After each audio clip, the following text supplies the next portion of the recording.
Jangan lupa diingat. Strukturnya ada 3.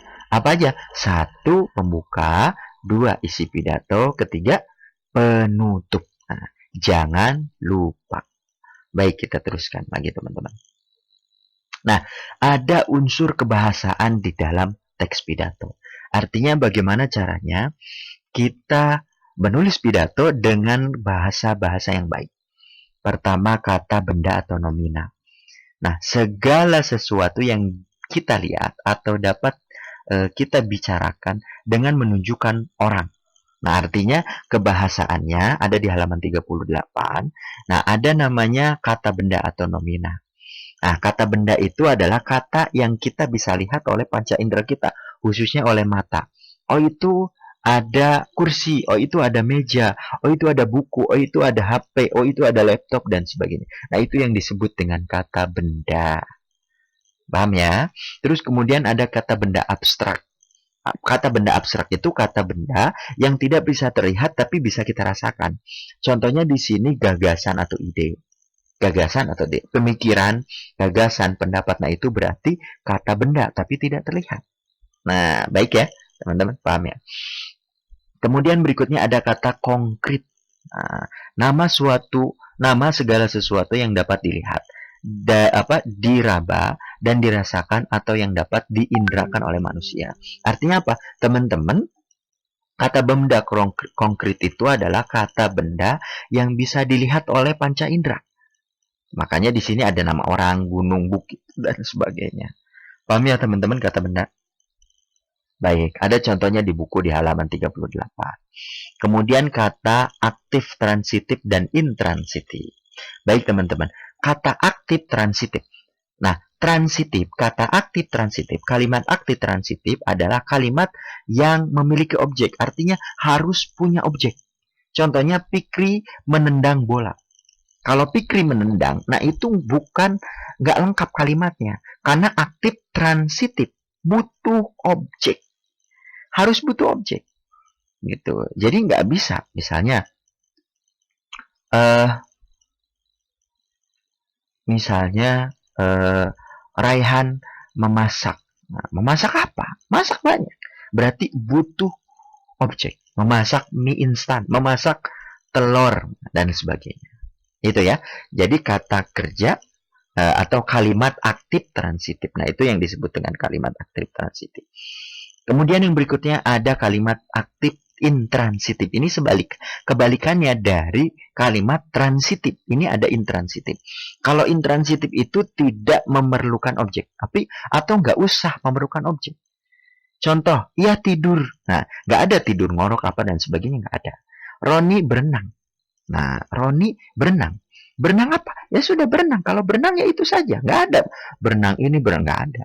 Artinya itu tidak perlu pakai objek. Paham ya teman-teman? Transitif memerlukan objek. Kalau intransitif tidak memerlukan objek. Paham ya bedanya dari contohnya? Oke, baik kita lanjutkan kalau paham. Baik, berikutnya menulis teks pidato. Oke, teman-teman bisa dibuka halaman 42 mengenai bagaimana caranya menulis teks pidato. Pertama, tentukan tema. Temanya dulu. Teman-teman, ketika pidato teman-teman ingin didengar, ingin disimak, ingin banyak yang menyaksikan, ingin banyak yang mendengarkan, harus tentukan tema dengan baik. Tema itu harus kekinian, harus yang saat ini. Nah gitu teman-teman. Jadi pertama tentukan tema yang menarik, yang baik, yang banyak dibicarakan, yang sedang booming dan sebagainya. Contohnya temanya tentang corona. Oh berarti ya itulah yang sedang booming saat ini. Nah, berarti tentukan tema. Terus kemudian memahami siapa pendengar. Artinya teman-teman akan berbicara di depan siapa? Di depan teman-teman satu kelas, di depan masyarakat luas, di depan masyarakat Indonesia dan sebagainya. Artinya harus tahu dulu mana siapa audiens teman-teman, siapa yang jadi pendengar teman-teman yang berbicara ke depan. Kemudian yang kedua, tentukan lamanya pidato. Saya akan berbicara di depan orang itu berapa? 1 jam, setengah jam, 10 menit, berapa menit? Harus ditentukan. Itu. Kemudian tentukan salam pembuka. Artinya pakai salam apa? Apakah Assalamualaikum warahmatullahi wabarakatuh, salam sejahtera bagi kita semua dan sebagainya dan sebagainya. Apakah begitu? Atau memang salam pembukanya itu langsung saja Bismillahirrahmanirrahim.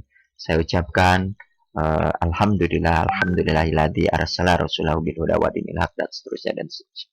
Artinya memang tentukan salam pembukanya seperti apa. Kemudian tentukan bagian pendahuluan. Nah, artinya pendahuluannya kalian akan berbicara apa? Misalnya, corona sampai saat ini masih banyak meningkat. Masih banyak penularan-penularan yang terjadi di luar sana. Nah, artinya itu persoalan-persoalan yang teman-teman akan bahas. Kemudian tadi tentukan isi. Isinya tentang apa? Nah, tentukan bagian kesimpulan apa yang teman-teman akan pesankan kepada halayak banyak. Nah, yang kedelapan, tentukan bagian harapan. Apa yang teman-teman berharap kepada audiens? Apakah audiens itu harus menjaga kesehatan agar terhindar dari virus dan sebagainya dan sebagainya. Kemudian tentukan bagian penutup. Demikian yang bisa disampaikan itu nun wa qalami wa ma yasturun itu. Kalau orang IPM harus begitu. Nah, di situ penutup pidatonya nun wa qalami wa ma yasturun. Begitu kira-kira teman-teman. Nah, jadi cara menulis pidato itu pertama tema, tentukan siapa audiensnya siapa, pidatonya berapa lama, salam pembukanya seperti apa, pendahuluannya mau berupa permasalahan atau berupa hal-hal pernyataan, terus kemudian isinya seperti apa, kesimpulannya bagaimana, harapannya seperti apa, dan penutupnya seperti apa.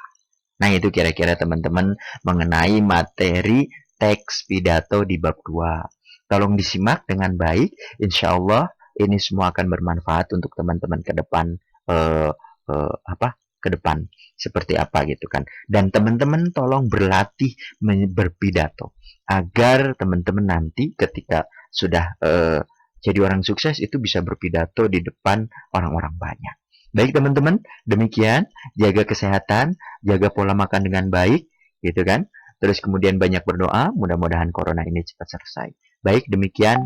Nun wa qalami wa mayasturun. Assalamualaikum warahmatullahi wabarakatuh. Tolong disimak terus-menerus pidatonya. Itu teks ini